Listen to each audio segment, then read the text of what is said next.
Vous informer, c'est notre souci majeur. Pour toute information politique, culturelle, sportive, abonnez-vous sur votre chaîne Bibiche Mbombo officiel.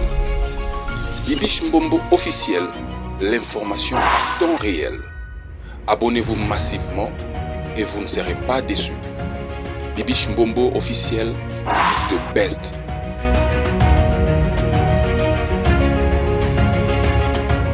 Est-ce que ça va chez vous, mes amours? Si ça ne va pas, ça ira par la grâce de Dieu. Vous informer, c'est mon souci majeur.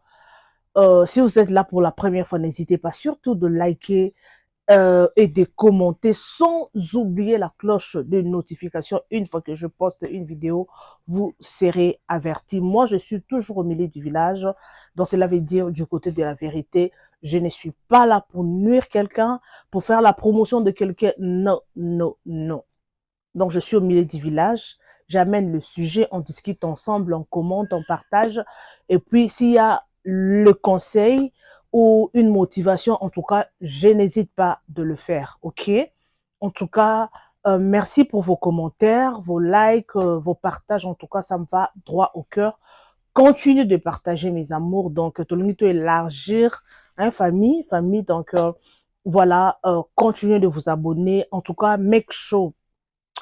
Avant de partir, make sure tu laisses un like. Et ça l'appelle l'oroté. Ça juste une façon de soutenir. Tika like et zambongo te kabaka. Kabaka atana like. Pour ça batum suba kabarate hein. Mais pour acheter la vidéo pour chaka like, mais occuper son cha like. Ata yomo ça la conscient ko. Ça la conscient. Merci beaucoup nalingara ba abonner nanga batu bayaka ko tala ko visiter chaîne nanga bazaka ba conscient. Batika ba like na ba commentaire. Merci beaucoup. En tout cas, vous avez déjà vu le titre. Toro solongo ensemble nabino.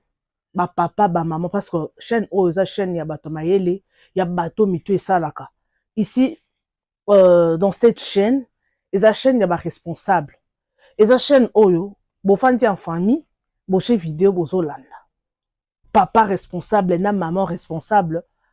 Ba fandi na bana na bango ba landa vidéo parce que awa ba non-sens tolobara mingite tolobelara surtout eza ba fait de société.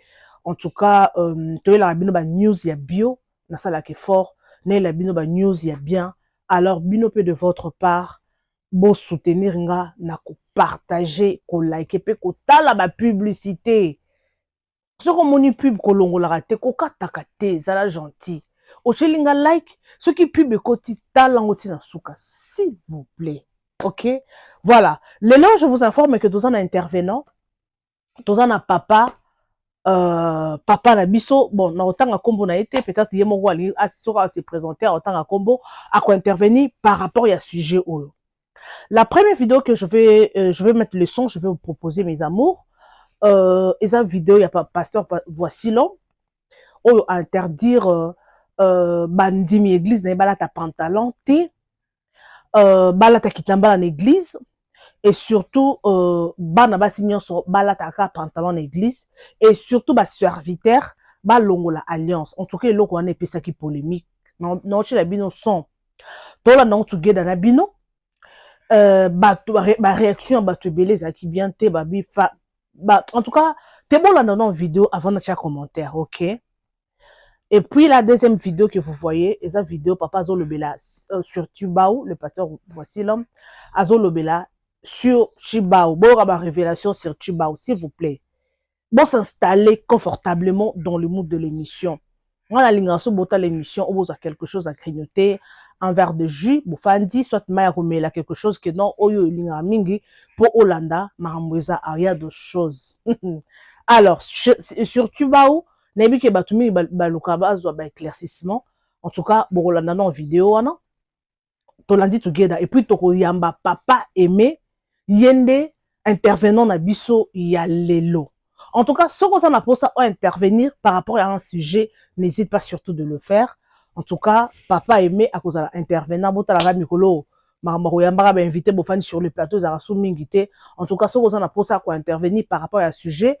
Donc, contactez nga et puis au collègue en émission pour sa point de vue na papa aimé a sa point de vue na par rapport à un sujet oyo toko solo la lelo, ok? Alors, sans plus tarder, Sans plus tarder, tout le bandana kolanda vidéo ya liboso et mibale et puis tobenga invité na biso à participer na émission. OK? To banda na la première vidéo et puis to kota na deuxième vidéo. OK? Let's go. Soit tu veux être... J'ai comme impression que dans cette église, il y a des têtus.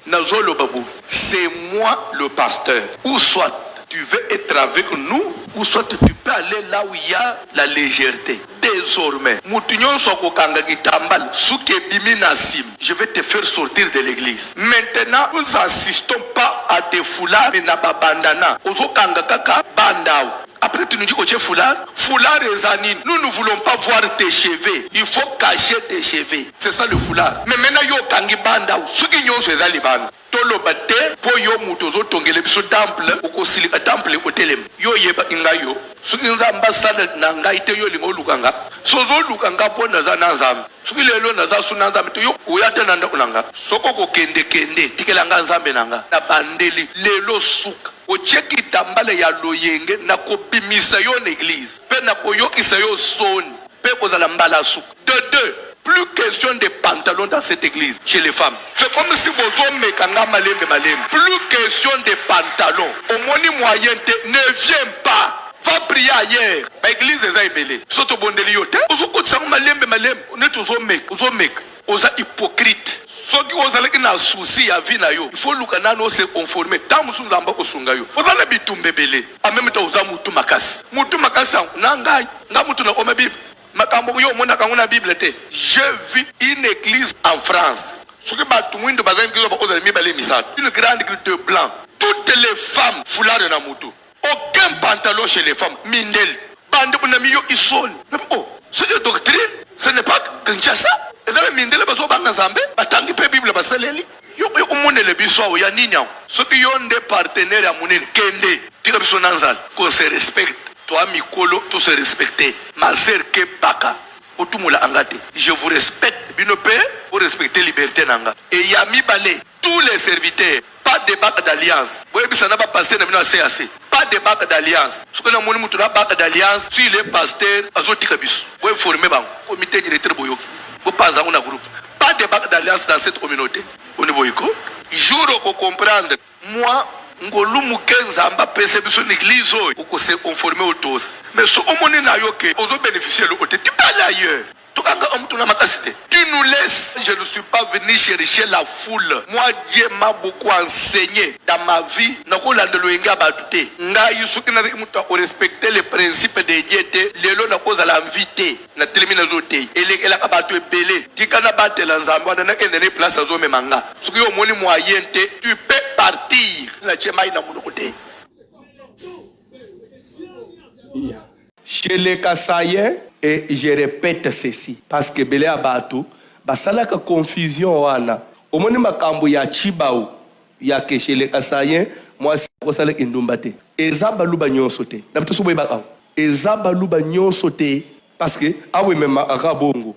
Parce que même si vous allez dans les Kassaï, il y a des Kassaïens, sa femme se prostitue pas yépi. Et ils vivent parce que chez eux ça n'existe pas.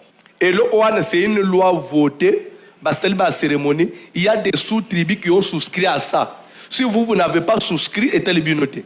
Est-ce que vous comprenez? Mais Bimaka généralement bongo. Ce qu'on y habite, chez les Kassaïens, il y a ce qu'on appelle Chizaka Boanga. Boanga la isikisi. Chizaka lingi koloba, kisi ya domination ya mobile. Ezana basi, basala kisi yohan. Chizaka Boanga. Donc, kisi ya domination ya mobile. C'est-à-dire que ce que moi, si na yo asali le bilo kwan, akobanda osala kindumba ti na mbeto na yo, akozo problème te. Akozo ti même na papa na yo, akozo problème te. Pe ata oye okangiye, okobenga na yete. Parce que ça domine yo. Et quand on fait les chisa abwanga, bolanda makambo comment je vais évoluer. Les chisa abwanga ça se fait comment? Une femme va voir le féticheur, il dit salelanga chisa abwanga, na lingina konza mobali nanga, na nyata ye. Ça dépend. Bako meme na rivière, bako meme na forêt. Soki ba omi na rivière, nganga zo bisoke rivière yango neta atana mayangili. Tikala siko yo moko. Uzot mai zo chola boy.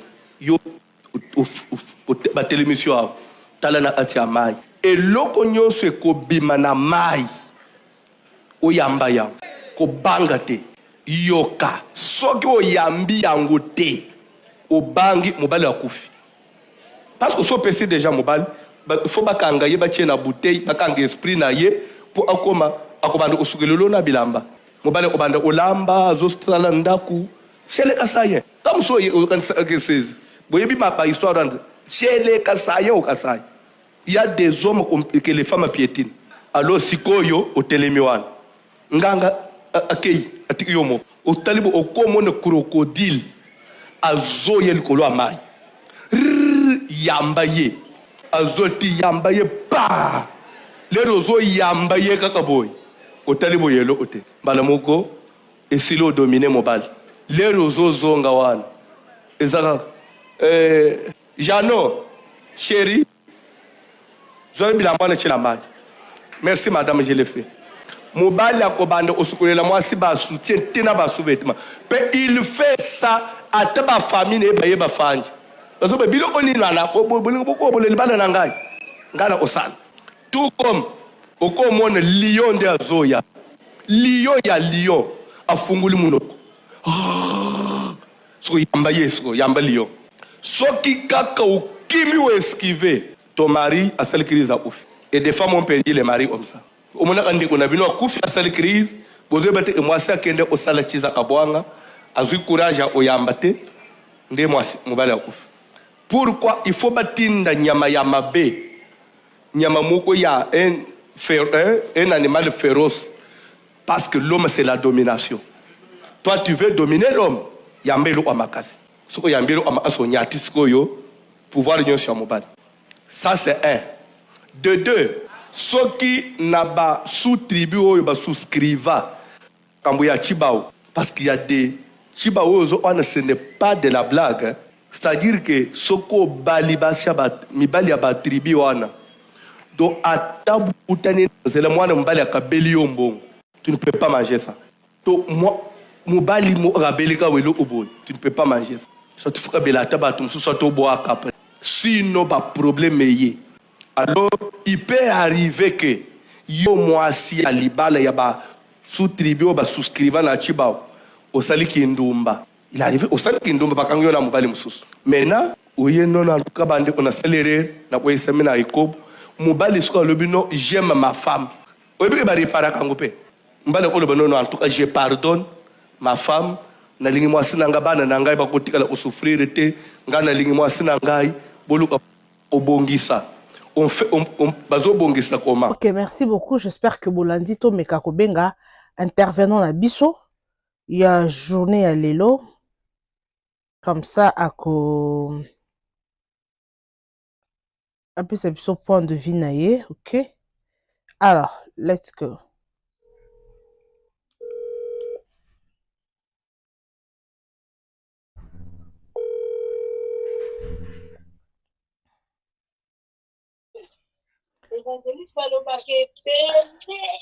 Allô, maman Bibiche. Allô, papa, mais bonjour. Je sais pas, bidon États-Unis, boza na Tongo, boza na pourquoi? Ils sont à tous en Tongo. Ok, merci, papa. Bonne santé. Aux en direct l'émission déjà. Bonne santé. Ah, qui mieux ali, ok. Alors. Voilà. Qui mieux ali que le peuple de Dieu soit béni, ok. Alors, papa, Tobengio pour intervenir par rapport à sujet, je ne sais pas, vidéo, j'espère qu'on privé la tindela ki vidéo, et puis to partageant au tougé dans Nabino, et sa vidéo, et ça, au bandeko, au bazolanda biso, na cheli bango déjà liboso balanda, et puis bayoka intervention na yo, parce que na annonça qui en haut déjà au début de l'émission. Alors, et sa vidéo, oh, ils ont na TikTok partout, batbazo mona, oh yo, Monseigneur Lanzambe, le pasteur, voici l'homme, interdire, balata, basi balata pantalon église te et balata kitambala en plus ba serviteur balata alliance te. En tout cas et puis ça qui polémique ba commentaire ils ébélé want to continuer aussi. sikoyo étant que mosali na nzambe intervention na yo ekozala nini par rapport ya vidéo wana? Merci beaucoup, Maman Bibi. Oui. Comme on a tout à l'heure, Kola Pambola, vraiment pour une émission qui te conseille là, pour une émission pour une déconnexion. Merci, papa. Je voudrais vraiment intervenir par rapport à Wana parce que le pasteur Voici l'homme a bandi Moussala, pasteur Leloté. Ok. A bandi Moussala, pasteur Lobité. Il a commencé à diriger l'église depuis Bambou les Bélé. Ok. C'est un séminaire à Montréal, au Canada. Ok. Mais là, par rapport au sujet Wana, et ce qui touche d'abord, au moins, il y a le fond et il y a la forme. Oui. Si on a bandit la forme, c'est une totale façon pasteur.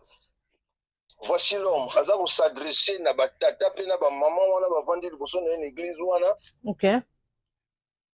Il leur parle avec un certain orgueil, que l'homme de Dieu doit être sobre. Ok. Pasteur, et Pesameli n'a yété que Oya ko gangue la kabatuna de façon wana. Non, le pasteur doit enseigner aux gens. Na bengi bino pona bisamino moni il faut présenter bon avantage na désavantage et loko zolo bana bango. Ok.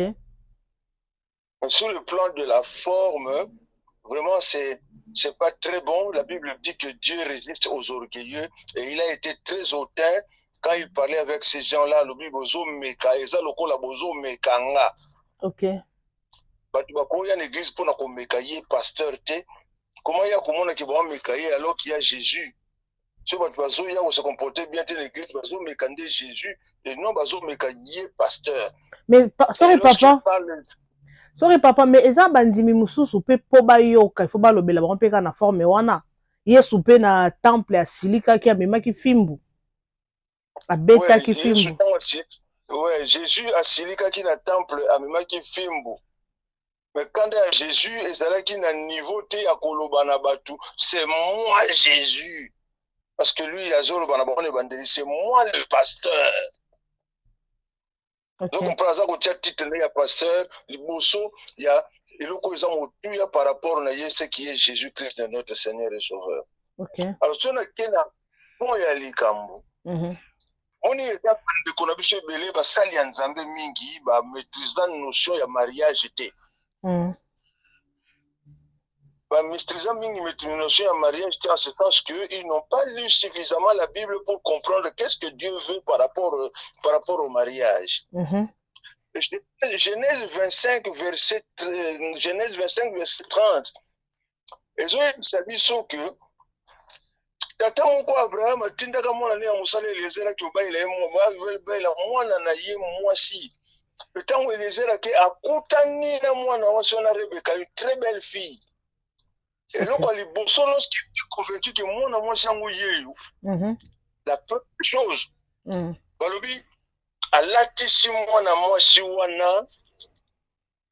alliance, c'est-à-dire que cette alliance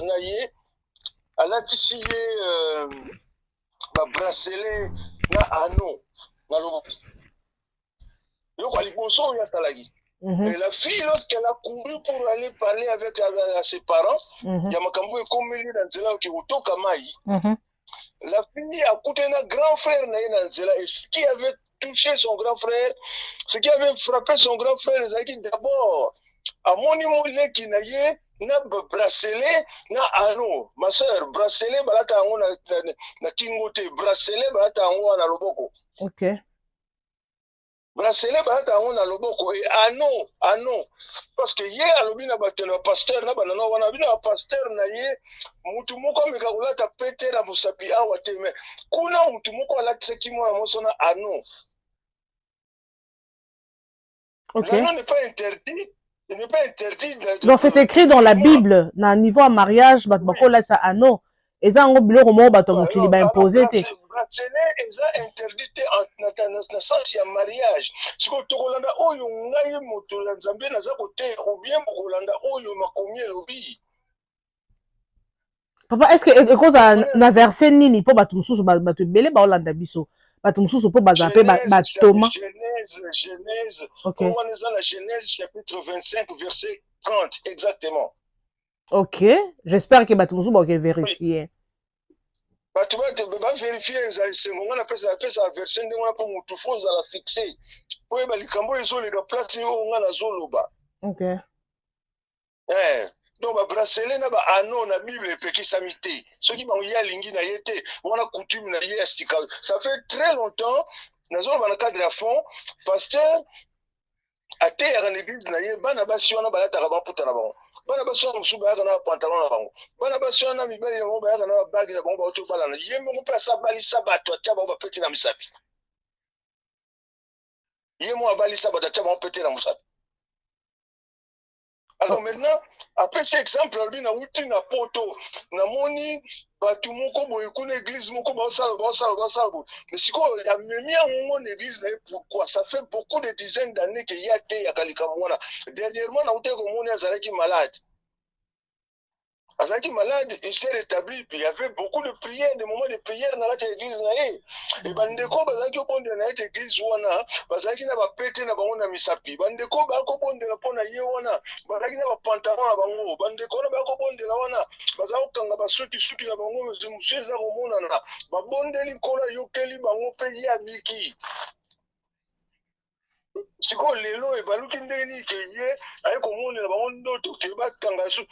La Bible dit que les femmes doivent se parer de bonnes œuvres, que les femmes ne se parent pas ni de tresses, ni d'or, mais qu'elles se parent de bonnes œuvres.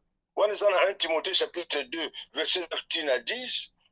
Mais la Bible n'interdit pas aux femmes, ce qui moi ça la souki naye, souki ezali ekoti ya moi cité ya. Ok. Ceux qui m'ont si abongisi ceux qui n'aiment malamu akamati kitambala tena mutu esaje ceux comme moi si so basi le kola o na muna na Cap Vert bazaba ceux qui comme la bon tina loketo wana akusala wa la kitambala ceux qui wana le reste a retient wa. Et puis dans sa manière de parler aux gens, c'est comme moi je voulais parler surtout beaucoup plus de sa personne. Cette façon hautaine il y a reparlé na batou, je vais te chasser de l'église. Non, entre nous, nous avons un Seigneur et nous avons un Dieu. Oyo, azana façon ya koyo kisabiso soni na miso abatu. Ce n'est pas yo mutu, aucun ne la biso koyo kisabiso soni parce que biso te vandi ozo ganga biso to amen. Les gens n'ont pas su qui je suis. D'abord koloba mnoki, ngai nazali frère nabino aimé Samba Chucha. Oh, sorry, on se présentait peut-être. Sorry, pas comprendre déjà si j'ai Zalaki Makassia. Bandiko va comprendre. Je suis votre frère, je vis à Montréal, au Canada, et je suis un évangéliste. Ok. Donc, Bandiko va comprendre que Bible peut ici, na basi balata bilamba ya mibali. Pourquoi le pasteur dit aux femmes de ne pas porter le pantalon, mais il ne parle pas des hommes, il parle des femmes. Pourquoi? Dans la Bible, dit dans Deutéronome 22, verset 5, une femme ne portera pas d'habit d'homme et un homme ne mettra point de vêtements de femme. Quels sont les vêtements des hommes et quels sont les vêtements des femmes? Papa, sorry papa, quelque part peu pasteur Azan a raison parce que l'église a l'élo tout le monde laissé aller à makasi. Au monde un peu moutoyer une église elle a si pantalon et kangi et surtout biso basi. Donc et puis si fort mais mon bimba ya nzoto quelque part à cause en a raison parce que on église eza lié eza saint. Au monde a moutoyer une église elle a ti bien surtout biso basi surtout ça na forme biso basi mais et kangi nzoto et la si forme nzoto au monde a moutozoya donc azoya ndeko présenter bakabelo ba mèche o azana on met que non église quelque part et comment sur église c'est comment lié moko bat bazoya ko mila kisa au monde surtout que lelo ba fini so ba comment que ba plantes azo la ba suki bilamba dans église lelo eza les sous église akala o biso to yebite quelque part ce qui pasteur à lobby bongo na église ne cela veut dire que asali constat atali que non ce to lobby to que na lire oyo eza mabe c'est mieux qu'on stopper quelque part ana ba raison na ya lobby bongo. Ouais, ba raison na ye to boité Bah, les zones est boité, mais le problème c'est quoi? Mhm. Ceux qui banda kalawana, yate yakabatona azalaka na bango. On a nini lelo kaka. Ce qu'on a dit dans le discours, na ye alubi auti na poto, auto na poto. Ça c'est des limitations. Matthieu chapitre 11 verset 28 dit na 30. Kola zolo banabiso, venez à moi tel que vous êtes. Venez à moi tel que vous êtes. Dieu ne regarde pas ça, Dieu voit au cœur. Dieu ne regarde pas ça. Ceux qui maman yé, tu n'as pas besoin de venir crier sur les gens. Bengai na mopanzi te yé lobane maman awa zagaboué mbala simo ya boité. Qu'est-ce qui peut empêcher aussi l'église de se faire l'ambassadeur Azan et Blambati? Non, on le fait. On donne les vêtements aux gens. Mais l'église d'Abisso à Congo. On donne des choses aux gens. On a pas seulement ça, on va passer dans Kabola Batumbon. Et ben on peut accabler à Batumbon, sur la monique au Tekandunda, vous avez besoin de frapper sur bon moment. Normalement, le pasteur doit avoir une manière de parler aux gens. La Bible nous dit encore dans Luc chapitre 12, verset 22, ne vous inquiétez pas de ce que vous mangerez, ni pour votre corps de quoi vous serez vêtus. C'est-à-dire que l'amour écoute un moyen où yo zanao, yango yo kolata. Dans des places, dans toi comme on a yo que vérifier sur ton tunde ni ala tche damba naï. Si vous avez l'intention à bien té. Mais papa, sorry papa, parce que tout le monde qui est déjà na souka ya entretien na biso, mais quelque part, ils ont bien dans le lobby que non pasteur à lobby, tonalité peut-être, la façon de parler, ils ont quand même bien qu'on s'adresser devant les gens parce que l'église wana, bah papa baza, mikolo baza responsable, en tout cas, bah mikolo baza, puis papa nae, donc façon à qu'on parler, mais quelque part, pasteur à cause en a raison, parce qu'on a évité, au monara vidéo moro boye, il y a pasteur Walesa, invita ka papa moro boye, pasteur moi j'espère que à cause en Nigeria, ayaka aki côté en église, mais tellement à la tarabiente, pantalon et kanga parti nyonso ya nzoto ya mibali et kanga ka atei azoteya devant les gens et batba comment qui mal à l'aise. Donc le pasteur a ça là qui sentimenté, il était obligé de stopper la prédication, bah il sait que non, on l'a tibiente, on a côté à next time. Et puis pasteur peut à reconnaître que lokoana, ayaka next time ayepé à s'excuser devant les gens. Au moins quelque part peut qu'on l'a tapé ça s'appelle l'influence l'église l'opé tout le monde ba pasteur et belé ba on l'a tapé ma bé un homme de Dieu mais au monde a sa façon de s'habiller au monde a que alati le roi ba musicien donc on va pas différencier que oh homme de Dieu oh yo musicien ata l'église au talib oh sœur à église ton frère à église da fashion au moins quelque part peut yeah. Yes papa to différencier ba homme de Dieu na ba musicien ndenge ni tango yo lobi yango tango nga nazomona na concert c'est tanga ba komona bango c'est Wilson qui vient faire entrer Maï Kalambay dans la cour des grands, mais ce sont les mêmes gens to différencier bango ndenge ni to différencier bango te baza les mêmes batou guitare wa beta en église ils ont même guitare manoa kwa beta même guitare popo lipo beta même guitare pe ba musicien ya nani ba beta na baloko kwa kanza bango to beta les mêmes guitares avec les mêmes notes. C'est la même chose, c'est question de savoir parler avec les gens. Ouais, ça bloque côté on a église, ça bloque côté on a séminaire, on a réunion de famille. Si papa baba si ou bien si mi ba les autres ya bango. Maman moko azote ya basi ndeni kozalaka na kati tonga tala botaye bande to changer papa moi azote ya papa côté wana c'est ça dans l'organisation ecclésiastique ndenge makambo faisal.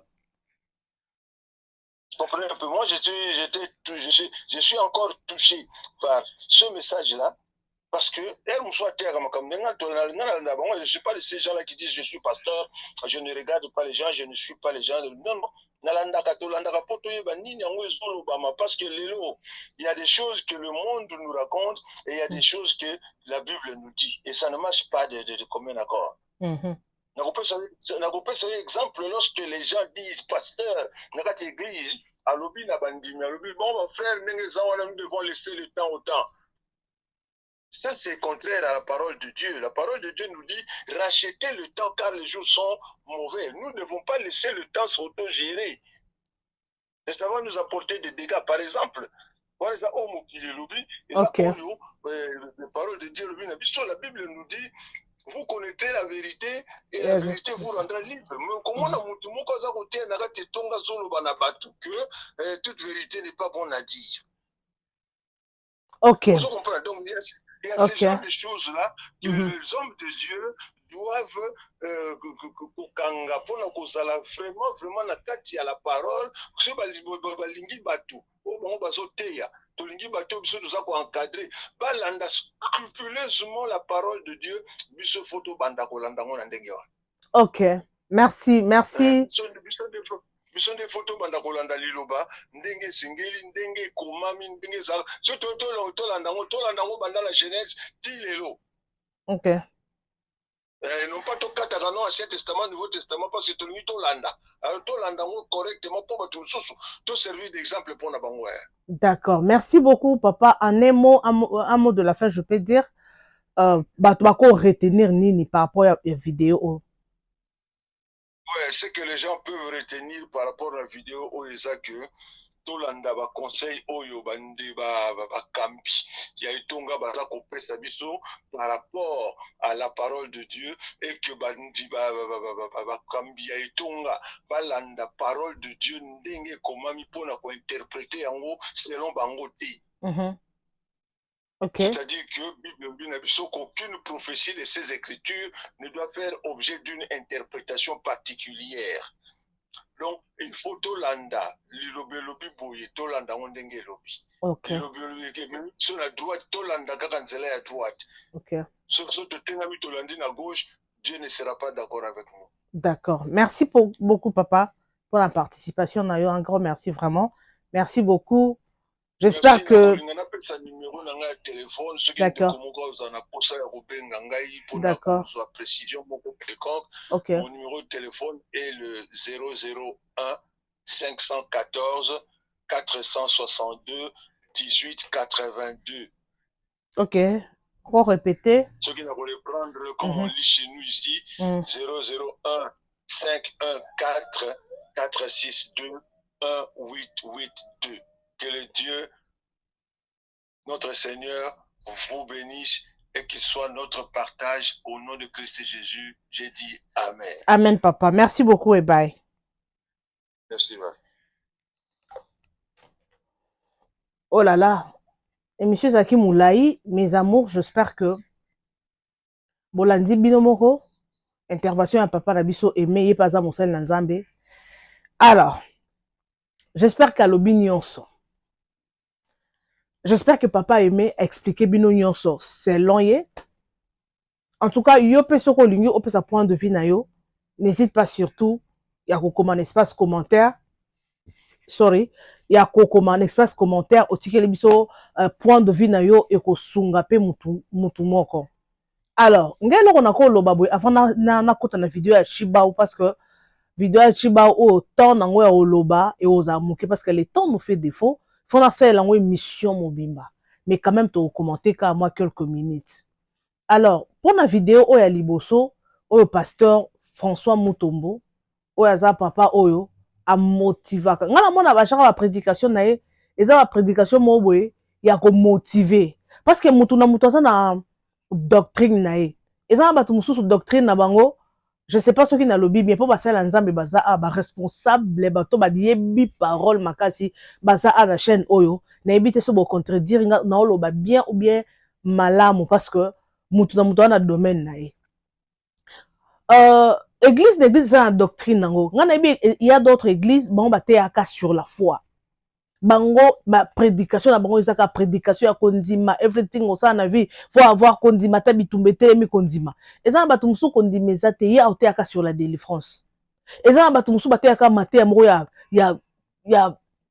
prise de conscience maté moko motivation maté moko ya ko éveiller maté moko ya ba fait de société par exemple ba pasteur Marcelo na mo ba genre ba prédication na bango ezaba prédication mo ya ba ils ont éveillé conscience, il y a fait de société, il y a genre de prédication à moko Hein? Donc, il y a ma réalité, toujours vivre, quoi.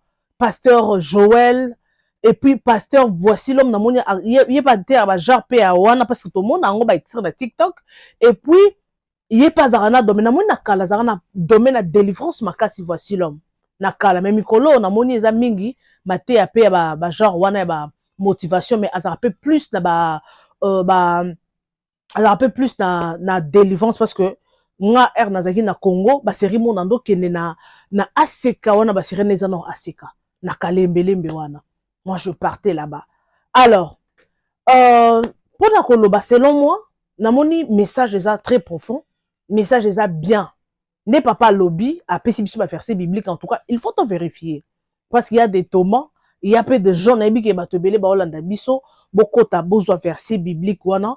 Beaucoup tandis papa aimé à petit verset biblique bon me camper ko vérifier parce que ils en a tonton mo benginga ebisinga bibibish nenge ba lobaka na ba serviteur de Dieu ne jugez point le serviteur de Dieu ebisinga lobi maman atine nga na ba verset biblique mais nazo ki temps en temps ngote excusez-moi parce que very busy abi il y a de versets oye lobi ke ba serviteur ya nzambe ba rejuger bango na la verset na tchango na téléphone mususu malheureusement na communiquer bino ba verset wana abi soki obi olanda boye yango moni ba sali na nzambe bazo sala ba nonsense po ba bi ke no bo juger bango te nzambe na o juger bango te verset oyo ya nzambe ko juger bango ezali balinga kote ya bino yango te na ebite ba sali na nzambe soki bokoki ko contredire ngai.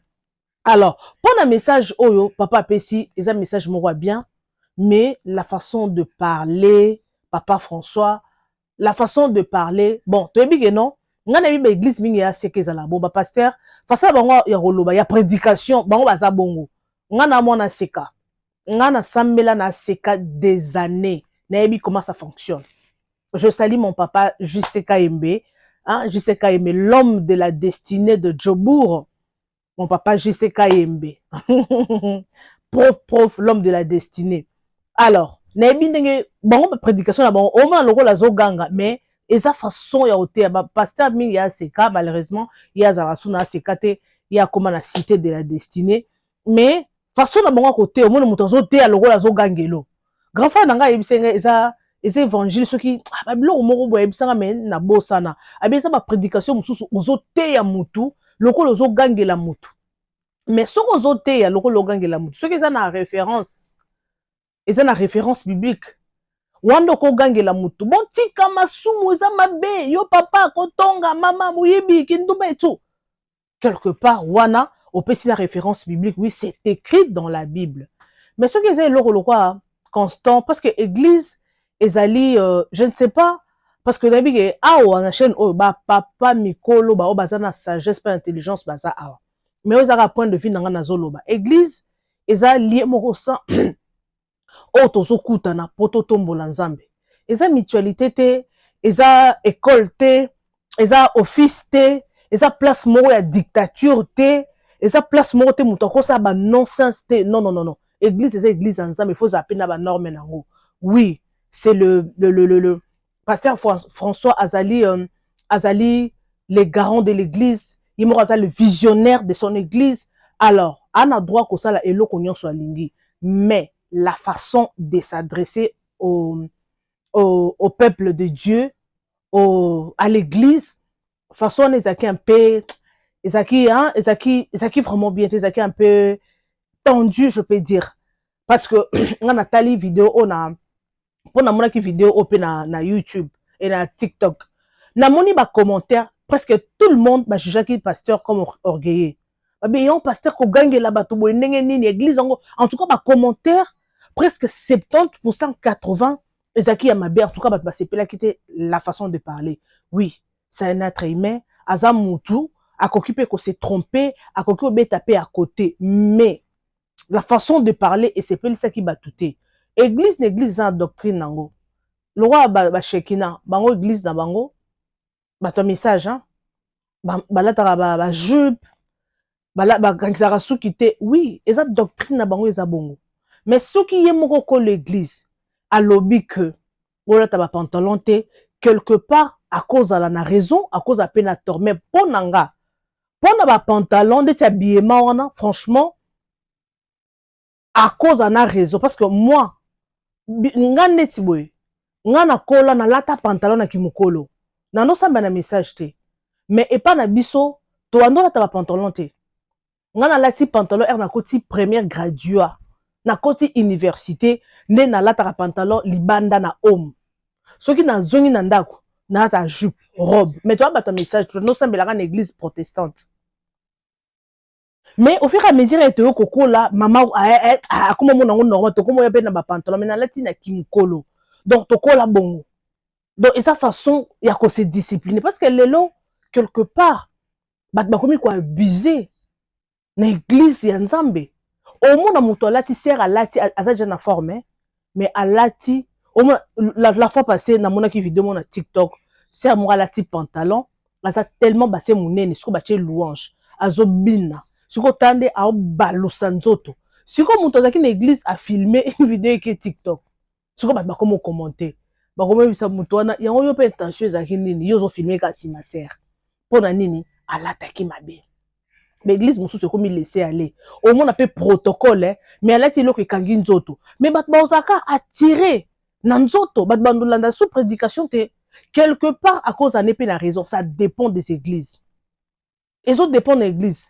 Église musunga na bible église na biso motondo sambela na Congo wana l'église sepak eza l'église protestante wana kala kuna tondo kangaka foulard oko kota te ti lelo ezaka na foulard obombi so kabelo no o suki no libande église l'église foulard donc et dépendre na l'église moi je sais ACK surtout ya Congo ACK balataka foulard na mutu mais ACK ya Djobour ya Afrique du Sud awa des blocs on a au foulard au pantalon en tout cas aba kipakate awa to bandola ta na biso ka normal ezaki na ACK to bandola ta normal donc ezali oui eza ba principe oyo esengi l'église ba sala nzambe non ba fidèle ba sala bongo mais la façon de parler papa franchement est blessé qui va te belé parce que nous sommes là pour dire la vérité.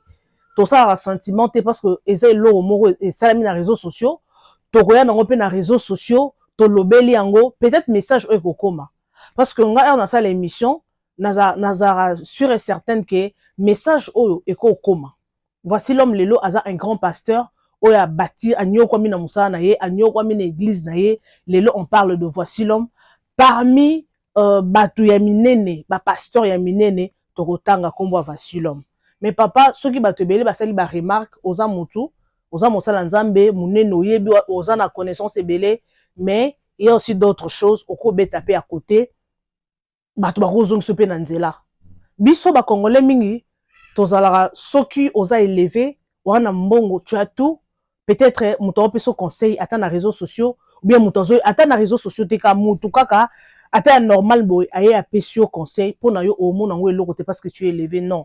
Il faut aussi, pardon, j'allais dire, il faut écouter aussi par-ci, par-là. Et le reçu est sali mabé. Parce que comme on a été équipé n'a été. Oui, mais il y a d'autres choses. Remarque, mais peut-être demain ou après-demain, et cocu comme le problème, ou bien cause à moi défaut morobo et ça la bien été. Parce que quand vous prêchez le fidèle.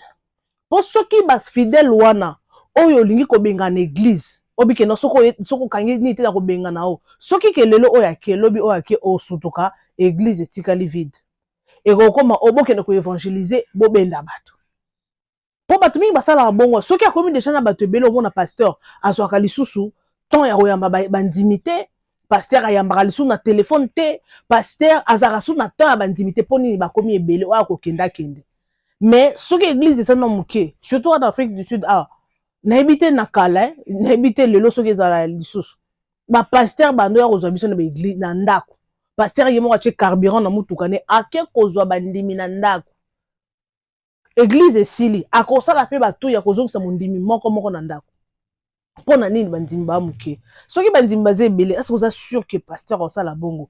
Je ne pense pas.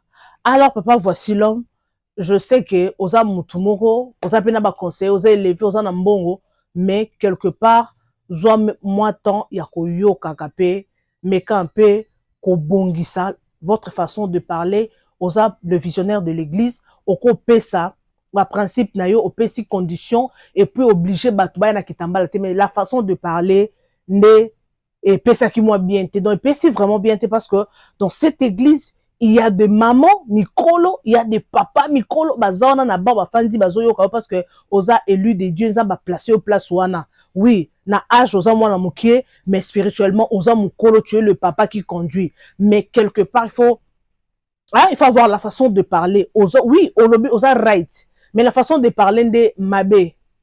Ebe ti à côté papa. Ebe ti à côté tolinga ko mingi ba prédication surtout nga chaîne o ba prédication, voici l'homme dans son mingi na commenter sur yango. Alors, tellement moussa nangeza ko la vérité, ngambo ma sentiment na za nangote. J'aime bien dire la vérité pour na se sentir frais.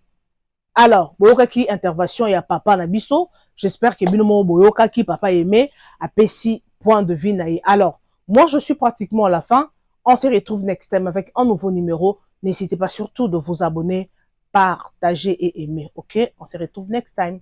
Bisous et bye. Vous informer, c'est notre souci majeur. Pour toute information politique, culturelle, sportive, abonnez-vous sur votre chaîne Bibiche Mbombo officiel. Bibiche Mbombo officiel, l'information à temps réel. Abonnez-vous massivement et vous ne serez pas déçus. Bibiche Mbombo officiel is the best.